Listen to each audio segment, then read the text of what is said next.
ఓవైపు కరువు కాటకాలు, మరోవైపు తడిసి మోపిడవుతున్న ఎరువుల ధరలు. దీంతో పెట్టుబడులు పెరిగి రైతు అప్పుల పాలవుతున్నాడు. ఓవైపు రసాయనిక ఎరువుల వాడకంతో భవిష్యత్తులో కష్టాలు తప్పవని నిపుణులు హెచ్చరిస్తున్నా వాటి వాడకం మరింత అధికమవుతుందే తప్ప తగ్గుముఖం పట్టడం లేదు. దీంతో కడప జిల్లా వేంపల్లి వ్యవసాయ శాఖ అధికారులు రైతులకు ఒట్టి మాటలు చెప్పకుండా వారికి ప్రత్యక్షంగా అవగాహన కల్పిస్తున్నారు. సేంద్రియ ఎరువులను రైతులే స్వయంగా తయారు చేసుకోవడంతో పాటు వాటిని వాడితే కలిగే ఉపయోగాలను వివరిస్తున్నారు. మిగతా ప్రాంతాల అధికారులకు ఆదర్శంగా నిలుస్తున్నారు.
కష్టాలున్నాయి. సరైన సమయానికి వర్షాలు రాక, పండిన పంటకు మద్దతు ధర లేక, రసాయన ఎరువుల వాడకంతో రైతులు అప్పుల్లో మునిగి ఇబ్బందులు పడుతున్నారు. ఈ నేపథ్యంలో కష్టాల సాగు నుంచి రైతు బయటపడాల్సిన అవసరం ఉంది. సేంద్రియ ఎరువుల వాడకం ద్వారా తక్కువ పెట్టుబడితో ఎక్కువ లాభం రావడంతో పాటు భవిష్యత్తులో అనారోగ్య సమస్యలు కూడా దరిచేరవు. అందుకే కడప జిల్లా వేంపల్లి మండలం వ్యవసాయ శాఖ అధికారులు ప్రకృతి సిద్ధమైన ఘన జీవామృతం ఎరువులను తయారు చేస్తున్నారు.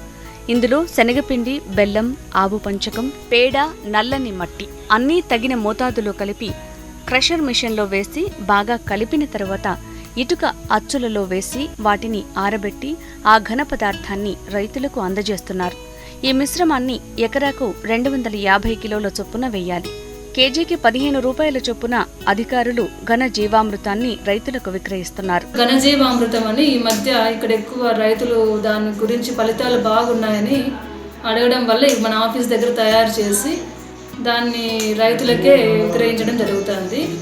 దాని ఘన జీవామృతంలో ముఖ్యంగా మనకి ఎరువులు దుక్కిలో వేసుకునే బదులు ఇది మనము ఎకరాకు 200 కేజీలు అట్లా వేసుకుంటే క్వాలిటీ పూత కానీ కాయ దశలో కానీ పూత దశలో కానీ క్వాలిటీ బాగా మెరుగుపడుతుంది.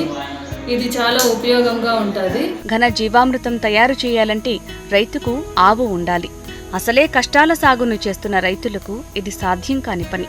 అందుకే చిన్న సన్నకారు రైతులకు ప్రకృతిపరమైన ఎరువులనే తాము స్వయంగా తయారు చేసి అందిస్తున్నారు. ఈ ఎరువుల వల్ల కలిగే ప్రయోజనాన్ని ప్రత్యేకంగా వివరిస్తున్నారు. మనం తయారు చేసినది ఒక కిలో 15 రూపాయల పైన రైతులకి విక్రయిస్తున్నాము. ఇది ఇక్కడున్న ఆఫీసులో ఎంపీ సిఆర్పీలు సిఏల ద్వారా రైతులు ఎవరైనా మండలంలో ఎవరైనా దీన్ని వినియోగించుకోవచ్చు. ఈ ప్రకృతి వ్యవసాయం కిందనే అన్ని విధాలుగా అంటే ఒక కషాయాలు తయారు చేయడమే కాదు, ఇంకా చిన్న ఉంటాయి. బార్డర్ క్రాప్స్ వేసుకోవడము, ప్లస్ ఇట్లా ఎల్లో ట్రాప్స్, స్టిక్కీ ట్రాప్స్ పెట్టుకోవడం వల్ల దోమల నివారణ ఇట్లాంటివి కూడా జరుగుతూ ఉంటాయి. అవి కూడా ఎంకరేజ్ చేసి రైతులకి పూర్తిగా కాకుండా మనం ఒక 10% 50% వరకు రసాయనాలు వాడటం తగ్గించడానికి మన తరఫున ప్రయత్నం చేస్తున్నాం. రసాయనిక ఎరువుల వినియోగాన్ని తగ్గించి ప్రకృతి ఎరువుల వాడకం పెంచినట్లయితే నాణ్యమైన పంట దిగుబడిని పొందటంతో పాటు భూమి సారవంతమవుతుంది. అంతేకాదు ఆరోగ్య సమస్యలు దరిచేరవు. ఈ ఘన జీవామృతం ఎరువు 6 నెలల వరకు నిలువ ఉంటుంది. ఏ పంటకైనా వాడుకోవచ్చు. ఘన జీవామృతం కావాలనుకునే రైతులు మండల వ్యవసాయ శాఖ అధికారులను సంప్రదించొచ్చు.